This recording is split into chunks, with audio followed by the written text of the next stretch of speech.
Hello, and thank you for joining the Monday edition of Journalist Hangout. Yes, today on the program, Paris Club final refund goes to states and hope rises for a good Christmas. Also, we have Father Mbaka denying endorsing Atiku for 2019. And later on the program, 4 killed as Boko Haram militia attacks food aid convoy. I'll be hanging out with Lekon Shote, Adekunle Yusuf, and Mayor Akinpelu. Journalist Hangout starts now.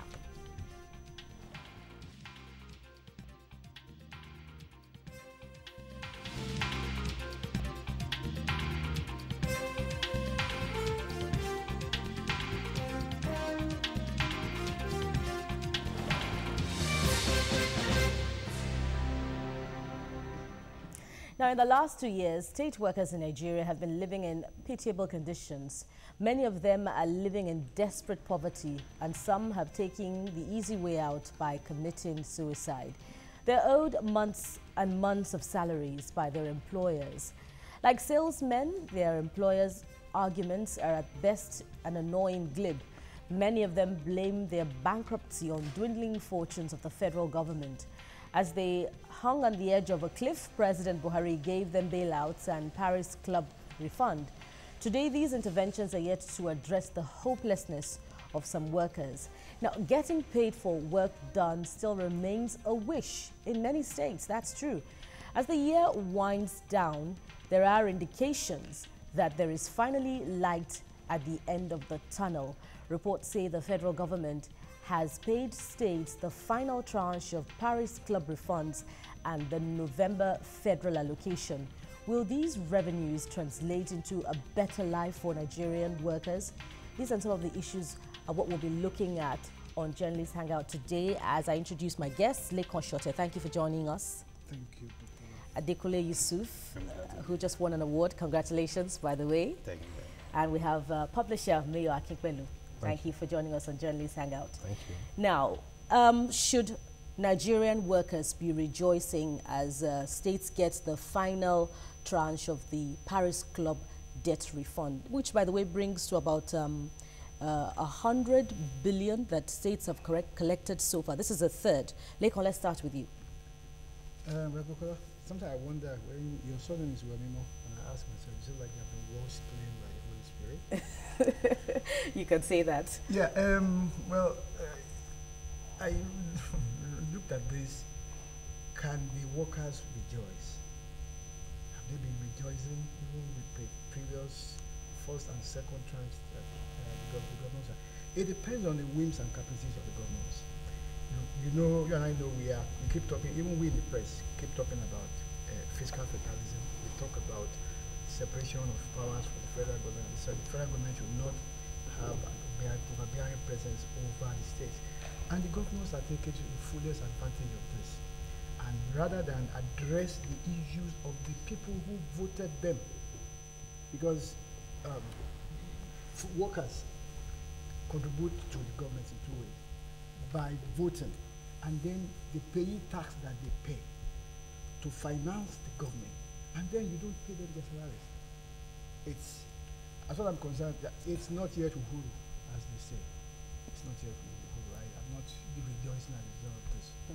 Let's look at the technicality of this tranche of refund, this third one. It's not clear whether the federal government paid directly to the states. The report didn't state it, by the way, and I've read quite a number of online and other publishers who also publish in physical hard copy print. So it's not stated. It just says that they paid 27 states. So we know that the first and second tranche were paid through the use of consultants. So what's the legality and the morality of using consultants to secure the release of these funds? Adekunle. I think that's a question that people who were party to the arrangement, because we didn't have the full picture. And I believe that the state would have cried foul if they were so changed. You know, you will have the finance commissioners of all the states, you know, at the table. you know, you have the finance minister at the table.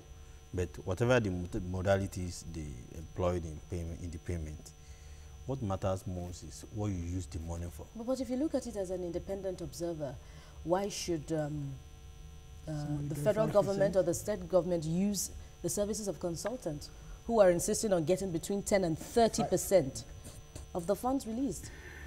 You see, the money is not like the one that comes from the federal allocation, you know, that normally gets to the states every month.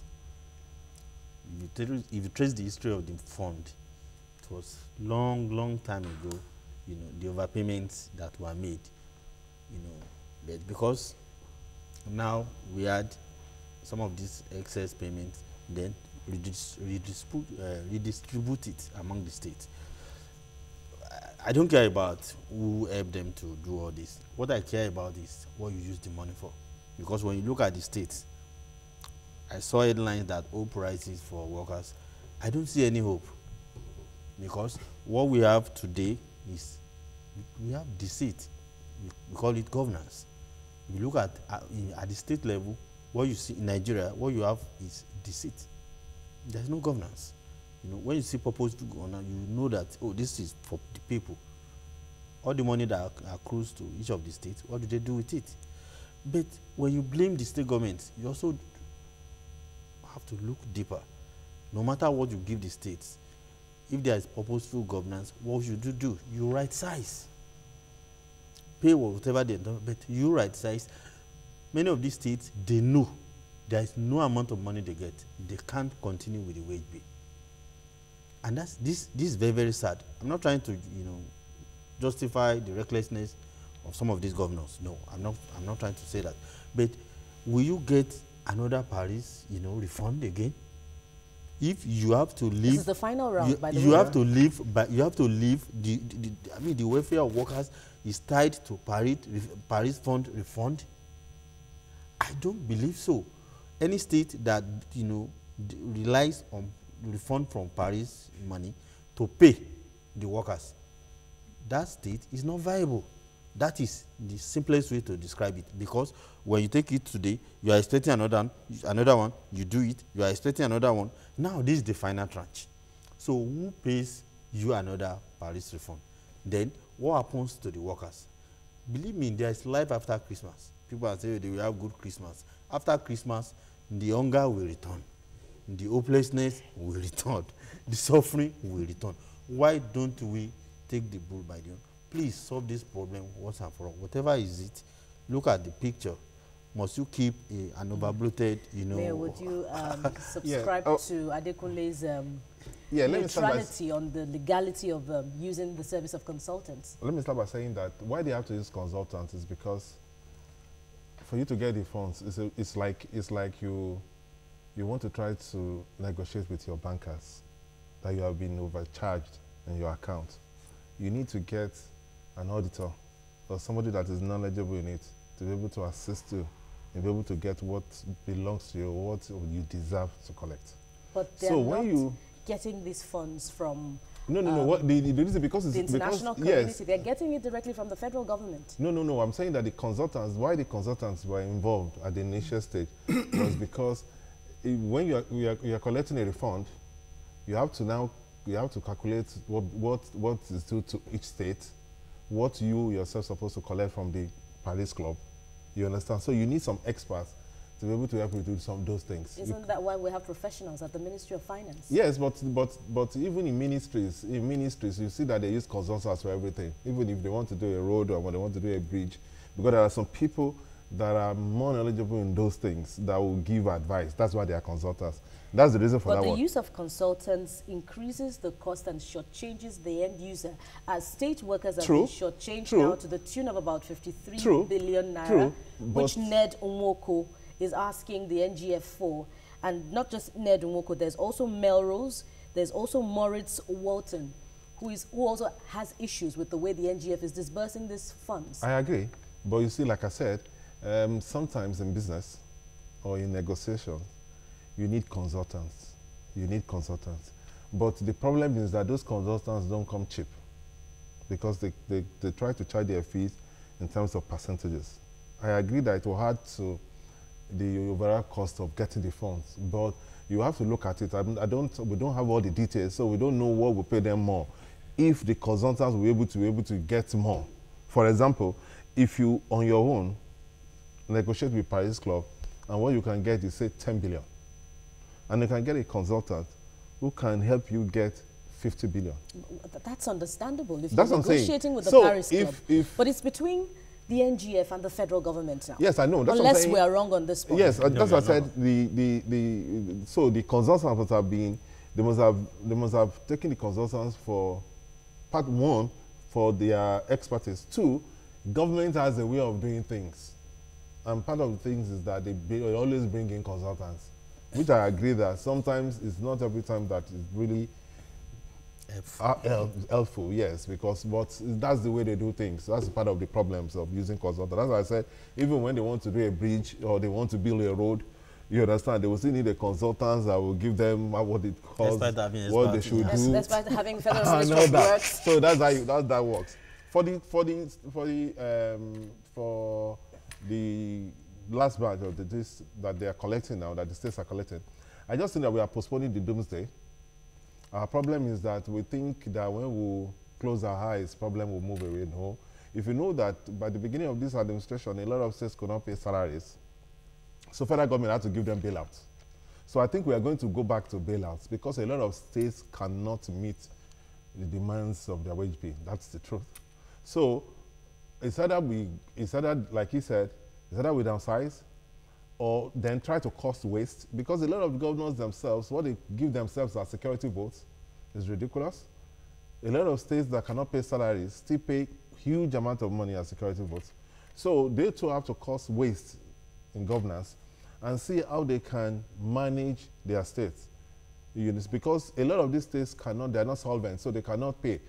If not for the Paris Club thing, the refund just came at appropriate time. Initially, they could not pay, and it was becoming very embarrassing, so the federal government had to give bailouts.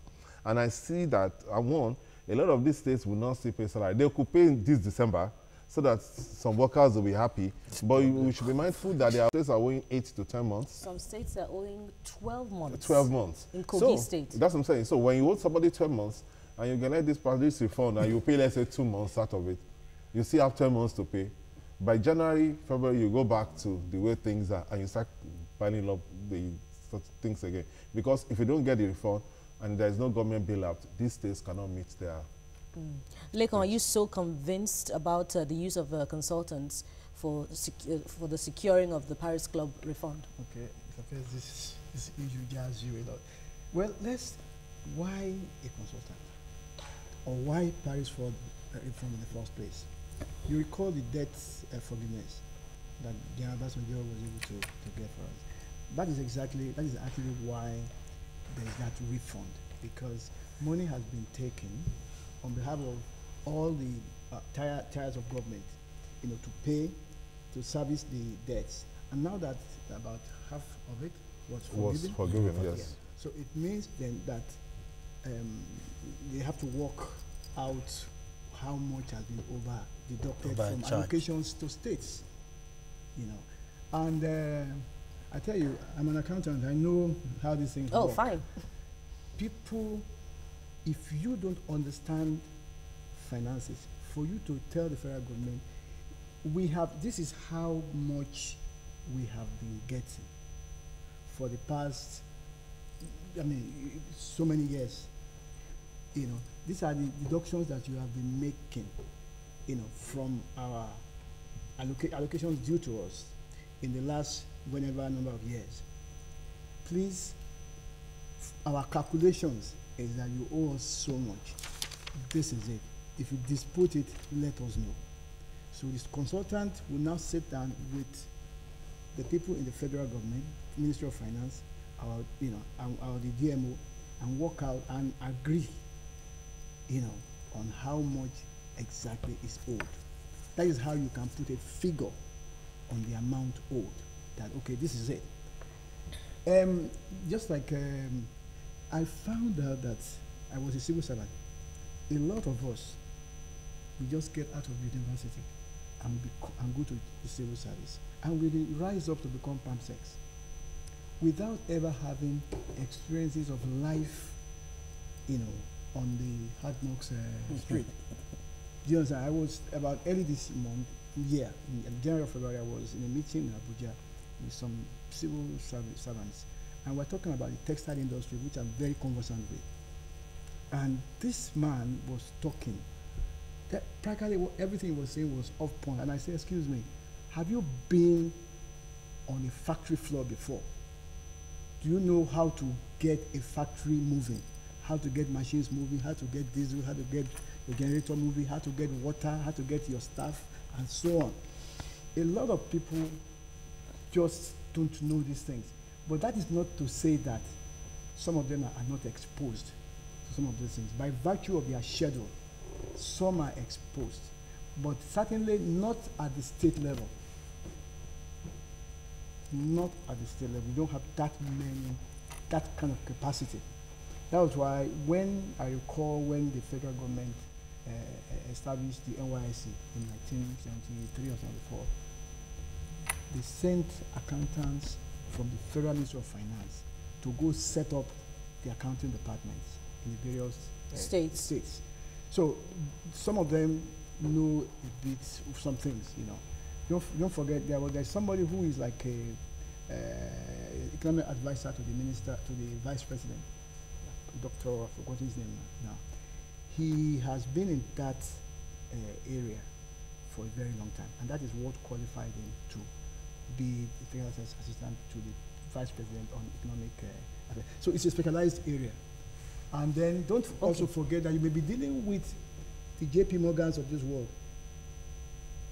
You know, the extremely smart people, some of them with PhD in mathematics and statistics. Because of the uncertainty surrounding the use of these consultants, it then necessitates even more the need for accountability, for openness in how these funds are spent, if they are so judiciously spent, and if they're not.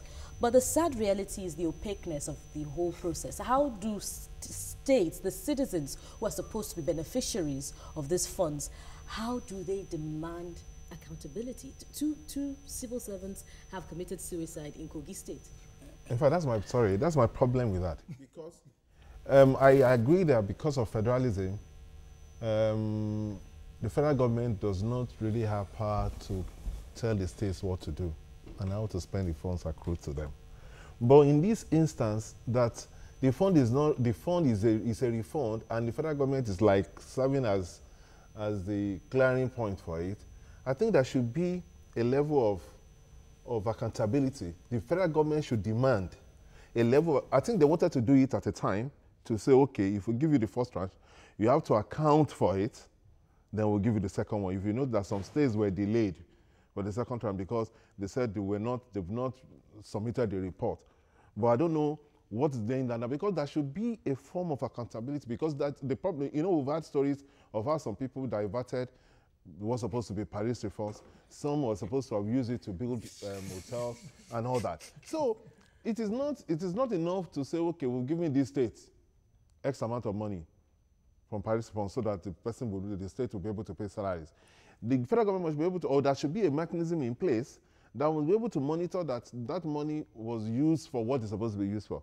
Because it doesn't make sense for the federal government to give, even when they give bailouts, and these governors with awarded to other things are not still pay salaries. I think that the first sign, just like you have a company, the first sign that that company is collapsing or is a failure is when you can't pay salaries. I believe that any state that cannot pay salaries is not a state. Not a state. Because if you have workers and you cannot pay them and you expect them to take care of their families, you expect them to come to work, then that means you don't know what you're doing in that state. Let's go through some of them, by the way. Kwara State is owing pensions to the tune of about 14 billion. Bauchi is owing 16 billion in gratuity. You see, the Gombe pension and gratuity is still that's well. another ball game. Thing entirely. Don't let us even go into that one, because that one is even different from salaries. Most states are owing pensions and gratuity. And gratuities. It's sad, but that's the reality. Including federal government. Yes, including federal government. So that's another matter entirely. The issue of, we are even talking of salaries. Let's be able to handle that. And then because I don't believe that somebody should work. You see, part of the problem is that we want their workers. excuse oftentimes is that their IGR is low. How valid is that excuse? No, in some instances, yes. But some of the governors are not just creative. I was discussing with a colleague, I won't mention the state. Do you know that? Why wouldn't you mention No, this no, I won't. Just to be fair, I won't mention the state. What The is state, fair in workers being owed salaries? Okay, go on, by the way. the state is owing salaries. Half payment, half salary, you know all those things that people say all over the place. There are a lot of ways you can make money. I had a state like Ogun is giving out C of O's and all those things. They are making it easier for people to get and all that. Believe me, this does not come for free. The government will make a lot of money from that. Then two, the goodwill, because in a state where that program has been a problem over the years and somebody is able to make it more open, more accessible, people will be happy. You can make money from that. The internally generated revenue in the state, the board, the chairman of the board or whoever chairs the board in many of the states is given as political appointment. I know of a state, many people have begged the governor that no, get experts who can do this. He will say no. They prefer to put somebody just to satisfy political, hawks. And that increases the cost. Instead of looking for experts who can get money for you. So many of them are not interested in getting money. Some of our governors are too reckless. They don't care about the people they govern. Forget what they say, because if a governor is flying all over the place, how many of them go by road to Abuja? They always meet in Abuja. You see them all the time. Do they go by road? When you do all this, and the workers who take peanuts are committing suicide, some of them are dying, they cannot eat, they cannot fund anything. Believe me, it's the height of irresponsibility.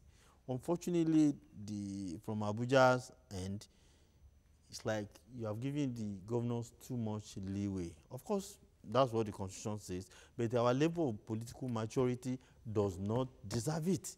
Some of these governors, you still need something like supervision one way or the other, whichever way you achieve it. Did. Believe me, some people may criticize, say, no, this is not anti-rule of law, this and rule of... Forget whatever they want to say. It's the result. Believe me, some of our governors in this dispensation under Buhari is, for example, is terrible. Lekon, Buhari is a very weak leader. You want to pursue... we want to pursue that point, Lekon, Well, on the validity of the excuse some of the governors give. I just want to remind you that, just as Adekunle said, that people just don't want to be creative. If you recall that even before President-elect Buhari assumed office, when he was still staying at, is it Aguda House? Aguda House, yes. Rocha Okorocha led some governors to visit him, pay him a consequence.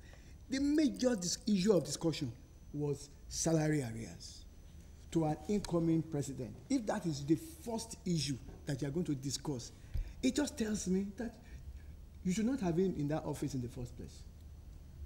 If all of you will go there and the first thing you will go and tell a president-elect is that, look, there's a bogey called unpaid salaries that you are going to have to deal with.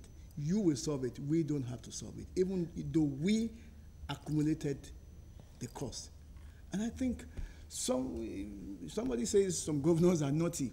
If you see the way some people, I want to tell you something, that my belief is that at the state level, it's brigandage, what is going on. It's not, people just spend money without control, without, nobody thinks that they have to account for anything. Then it lends credence to the recent argument that perhaps the federal government should pay the salaries directly to the states That cannot be done. themselves. That's not what you That can would do. be totally illegal. You know, and then like I said Illegal, earlier you on, can't- we in the Outrightly illegal. The But federal would it government, be out of place to bend Is the it rules consti- for the is- benefit no, for the benefit of those the federal government, the federal of government civil does not have any servants who are right. being owed For salaries? example, just persuade if them. federal government is APC, I run a PDP government. How can an opposition party But you just come recalled to how pay my former workers? President Olusegun Obasanjo didn't No. give room He for anticipated some people. corruption. He That anticipated, perhaps may but have run not- against the principle of federalism Yes, at we that know. time. What I'm saying is that if the president can get involved more, you see, without committing illegality, you can still make sure that people do what is right. You can explore. If they collect, Exploit yes, you legalities.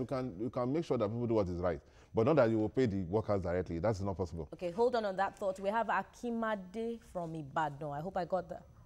From Lagos. Akimade from Lagos. Good evening. Yes. Yeah, good evening. I'm happy to join your show. A quick one on the IGR issue. I think one of the problems that we have is that the governors tend to take a populist view. They are afraid to tax their indigents, if you will. And it's either of two things. One, because they paying too many taxes may make them unpopular, and therefore they don't get a second term. Or, which is even worse, they realize that if they tax people more, citizens will be more active and will demand for proper service. And that's part of the problem that we have. I think what we need to do is to tax people more, which these governors are too lazy to do or are afraid to do. Interesting, Akimade. Thank you for those thoughts. Tax people more. Afraid of Yes, they taxing do people that. more No. and the fear of losing the juicy second term. No, but they do that in Lagos. It's because that's what I said. What we have as governance today is deceit. Ashwaju did something similar in Lagos. That was during his first term. He got a second term. Yeah. If he walks around the street of Lagos today, would they stone him? No. Because when You have to take the right decisions. they didn't Something employ- that will that's what I'm benefit saying. the They didn't public. employ people. Let me, for example, when Marwa was governor of the state, the internal generated revenue of Lagos was 600 million. When Achaju came, because at that time there was a board that goes around to get people to pay taxes. When Achaju came, they introduced a company that was supposed to use technology to be able to capture so many people. They brought Fowler from the banking industry who understands what needed to be done. And Lagos revenue changed. It went to 10 billion. Now they do over 30 billion a month. It's because the problem now, they took Fowler from Lagos, they took Fowler to federal government, they took it to the federal level. To replicate the It's same doing the same achievement. thing. They're generating money. The problem with most of those states is that if you don't, but apart from that, if you don't bring people who are knowledgeable in how to carry these things, because there are so many ways you can generate money without necessarily inconveniencing people. Though there are a lot of the taxes that we pay in Lagos is a bit high, but it's okay. You have to bring in people who understand how to capture people. People wants to build houses. You know that you will wait for them. People wants to do their CFO. They will come to you. These are people who are comfortable. For you to want to do CFO, you have money. You want to register your car, you will pay. Surely, gentlemen, the issue of the Paris Club refund throws up a lot of question. Another, which is burning in my mind now, is how valid is if governors prioritize capital projects at the expense of the salaries of civil servants. We'll have sufficient time, I hope, to react to that, but that will be after the break. You're watching Journalists Hangout on TVC. Stay with us. We'll be right back.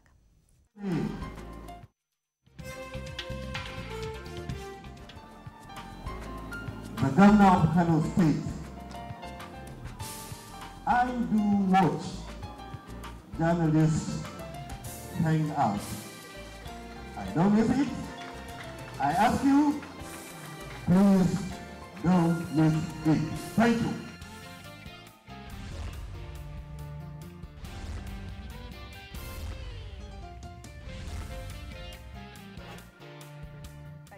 Staying with us, you're still on to Journalists Hangout on TVC. I have with me Lekon Shote, Adekunle Yusuf, and Mayor Akinpelu.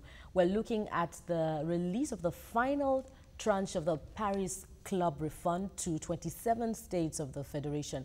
And just before the break, I asked, how valid is it, how justifiable is it for governors to prioritize capital projects at the expense of civil servants, some who are owed months and months of salaries? And during the break, I think Adekunle was asking about creative capitalism, and Lekon wants to talk about that. Oh, well, I want to put you on the spot. Well, let me now answer you. Creative capitalism, according to Bill Gates and Warren Buffett and a few other world economic leaders, simply says that rather than concentrate on just making profit all of the time, international big companies, can find ways. For example, it says technology serves those who can pay, whereas a bald-headed man who is very rich can pay for hair growing, and then entrepreneurs will go and look for how to produce that kind of product. Whereas something that can cure AIDS, because it's the poor people in Africa who have this problem, and they are not going to be able to pay, so you just pretend as if that problem does not exist. And so creative capitalism is saying, well, let's begin to address that kind of issue. That's why, for example, there is a $1 device, for example, to producing contraceptives for poor women in the poorest countries of the world. But I think the question you asked about should we concentrate more on capital projects than on paying recurrent expenses. Well, all of us have been complaining that governments in Nigeria pay most of their expenditure on Now, the question is, why are we talking about capital project? It is talking about infrastructure, power, roads, airports, railway lines. What does it do? Let me explain how this works, because I've had experience in the factory. And the mayor will confirm this. If you run your electricity from the municipal power company, it is going to be relatively cheaper for you because a lot more consumers are on that grid, and therefore the unit cost of production goes down, ought to go down. Okay, but if you run your generator, I've done it at the end of the month. I look at how much I'm paying for NEPA, the electricity bill, and then how much I'm accumulating on buying diesel, as well as buying engine oil, as well as fixing the generator when it's much higher than. So infrastructure should be like a leveler, help smaller businesses that do not have the huge funds to buy huge plants, huge generating plants, to be able to perform. If you're barber, for example, who uses an electric clipper, can just plug in and then begin to cut your hair, rather than have to go and start that better pass my neighbor. He's going to acquire a lot more cost. You ask why you say, well, you want to make photocopy. They say, well, we don't have NEPA now, so it's going to be 15 naira. Whereas if there was electricity, you probably pay 10 naira. So those are some of the things that they are talking about, creative capitalism, as well as but the question, it still begs the question, yeah. Does, the heavy investment of on capital expenditure, does it actually, help the real sector Yeah, it does. of the economy? It should. We could pursue this point. It's debatable, but we must move on to the next topic. As the politics of 2019 gathers storm, Nigerians are beginning to see how some politicians are using the media to test the waters. A report recently quoted one of Nigeria's fiery priests, Reverend Father Ejike Mbaka, as endorsing former Vice President Alhaji Atiku Abubakar as the most credible presidential candidates for the 2019 presidential election. But before the dust raised by the report would settle, the clergy took to the media to deny it. He said he read the report with bitterness in his heart. In the run-up to the 2015 election, Reverend Father Mbaka was a prominent religious opposition to the ruling government. He predicted the fall of the PDP empire and that the opposition would sweep out the umbrella in the presidential villa. Why would anyone fabricate this kind of story? That's our takeoff point, and I'm coming to you, Adekunle. He attributed it to mischief makers. What would mischief makers stand to gain? I know it's the political season, but let's explore the point. You know, this is the season of fake news.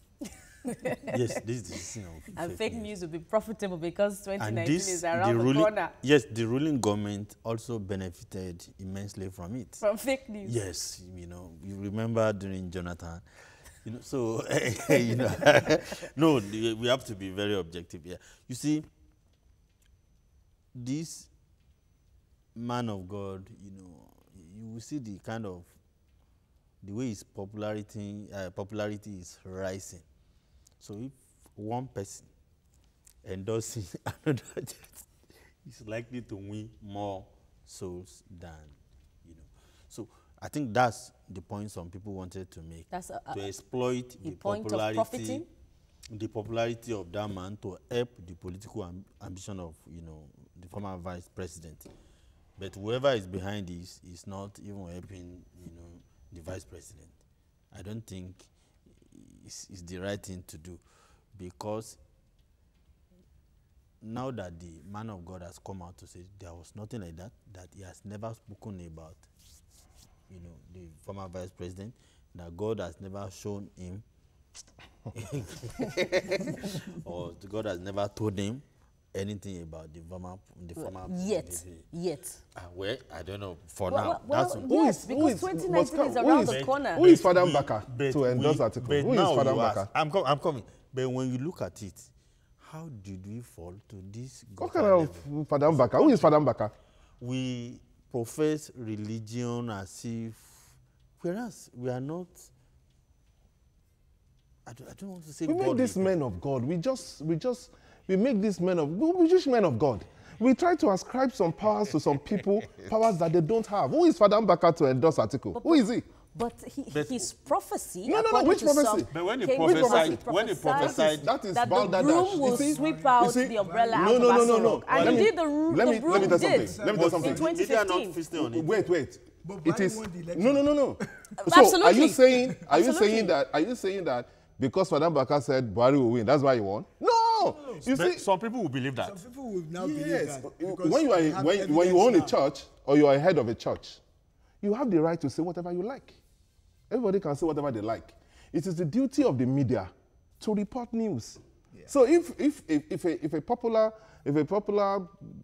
Catholic Reverend Father in one Nigeria says, "Oh, I am against the ruling party and I think the opposition will win," it's news. But that does not ascribe any power to the man. So Atiku does not need Father Mbaka to endorse him. Who does Father Mbaka? How many votes can Father Mbaka deliver? How many Without votes? trying to ascribe powers to him anyway, but let's not forget that prior to him raising his voice against the former ruling party at that time, the former First Lady had reportedly visited his church. It's because, and they fell out. The First Lady all these people are businessmen. The man is a businessman. He prayed for the First Lady and he released the man is a businessman that refused to fly, and it was, according to him, a bad omen for the former ruling party, and that meant that the former ruling party, the former president, had fallen out of favor with the former president. He showed some God pigeons and all that. No, you see, let me tell you something. These people are just playing on our intelligence. You see? Do you believe that Father Mbaka can make anybody win election? I didn't believe you can't make anybody win election. Man, theory you are trying to. I didn't believe that. But the truth is that these religious leaders, head of churches, whether you like businesses, them or you don't like them, because of the followership they have, one person can help you to win as many souls as possible. So for their own, religious idol saying something positive about another candidate, it means a lot. Let me mention something to their followers. Do you realize that Reverend Pastor Okote, head of the household of God, contested presidency in this country? I know. He's a man of God. He has followers in his church. He's a member of the Pentecostal something. Why is it that all the born-again people that are going to churches, why is it that they could not make him president? It don't allow people to. You see, the problem. We use religion in this country. Solicit their support during election. We see them visiting these churches. It is because we see them on the front pews. It is because of the way we are. Jonathan, instead of Jonathan to be campaigning, he was going to Jerusalem, asking Richard and some people to be praying for him. They went to Israel. He knelt down, and all of them surrounded him. He came to Southwest. Some Obas, all of them pointed there at something. Did he win election? It is just balderdash. All these people, I'm not saying that they're not men of God, yes, but it's just because a lot of them, they use these predictions and prophecies to position themselves. Sometimes it will work, sometimes it will not work. We've been in this time when a lot of prophets will tell us something will happen and it won't happen. You understand? So it is not as if they really have that part. I'm saying that Father Mbaka. So Atiku does not need Father Mbaka. Father Mbaka is just trying to, how do we know that he's not the one that even floated the thing and trying to make himself important? That, oh, I didn't endorse Atiku. Who is he to endorse Atiku? If I'm Atiku, why should I need Father Mbaka? We have another call on the line. Before I come to Leko, I'd like to hear your thoughts on this. Okay, let's have our caller. I didn't quite get your name, but you're welcome to the program. Luther, yes. Good evening. Yes. Yeah, good evening. How are you doing? Very well, thank you. And you? Let me contribute. You see, Mbaka, Atiku, former vice president, doesn't need any endorsement from Mbaka. God has already made a decision of what a person will be. There is no power that can stop him. And as far as I'm concerned, Atiku is a political gladiator in the Nigerian political history. He single-handedly stopped the third-term agenda, which no Nigerian has ever done that. And we could have been in a problem if he hadn't, worked hard to stop that third-term agenda. Atiku, whether we like it or not, his name cannot be deleted in the Nigerian history. So it's a matter of trying his best to become the president. You can appoint or you can support somebody, but he may not necessarily succeed. So it's a matter of prayers, and it's a matter of supporting who you like. What has he done to the nation? Thank you, Luther.